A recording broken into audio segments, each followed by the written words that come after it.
This video is over topic 19, number 2, finding standard deviation. So standard deviation is another that is a big blaring warning. If you look up online, if you ask a tutor, if you ask Alex, it will tell you a whole process of how to calculate. It'll tell you all of these steps. You might see something that looks like this, some variation of something like this. Anything if you're being told that you need to find the mean, if you're being told you need to do subtraction, squaring, adding, dividing, square root, all of those steps you do not need to do. You're not going to do any of this. Okay?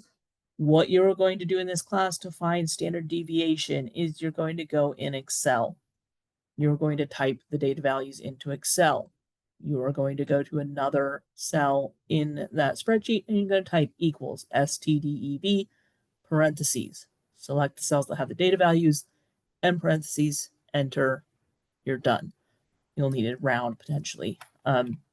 So let's get an Excel. Let's get a blank Excel up here.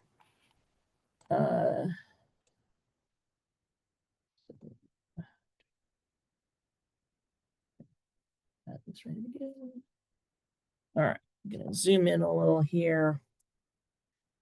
And I'm gonna do both of these groups, just each in their own column. So 70, 73, 58, 60. And then here I have 30, 85, 40, 125, 45. I go down here, and of course, we've previously demonstrated doing mean and median in Excel.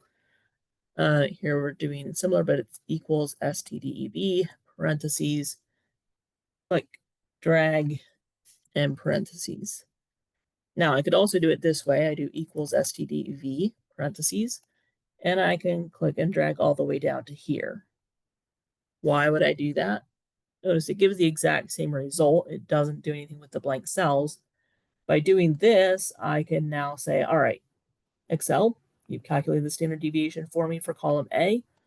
I want you to do the exact same thing for column B. So I go here, I get my little black plus in the lower right corner, click and drag over. And when I do that, let's look at this formula. It knew to change the A to B because I copied it from A to B. So it has then done that calculation, and I didn't have to even retype the formula.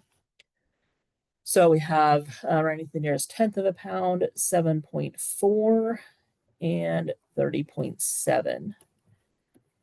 You can think of the standard deviation as saying like most of the data values are within this amount of the mean. So here the mean was 65.25. And if we go plus 7.4 on this side, that would be 72.65. And then if we go minus 7.4, that would be 55 minus 7.4, 57.85. So the 58, the 60, and the 70 are in between there. The 73 is a little bit outside, but we see the majority of the data values are within that distance from the mean. Maybe a few are farther out than that. And similarly here, if the standard deviation is 30.7 and the mean here was 64 for group 2, so I would go up to 94.7 and down to 33.3. The 30 is outside of that. The 125 is outside of that. Everything else is in between those. So again, the majority of the data values are within that distance of the mean. So the standard deviation includes every data value. So it does matter like how far things are spread out, if there's outliers, that sort of thing. Or things are more grouped together, where the range is just looking at least and greatest. It doesn't matter if everything is grouped on the low end except one thing or like whatever else. It's just looking at how far apart the least and greatest, whereas the standard deviation does account for everything. So even if there's like one outlier, notice like that's still farther away compared to the other end. So it's kind of adjusted for that. So that is standard deviation. Because you're using Excel to do this calculation, you will not be asked to find standard deviation on a test in this course.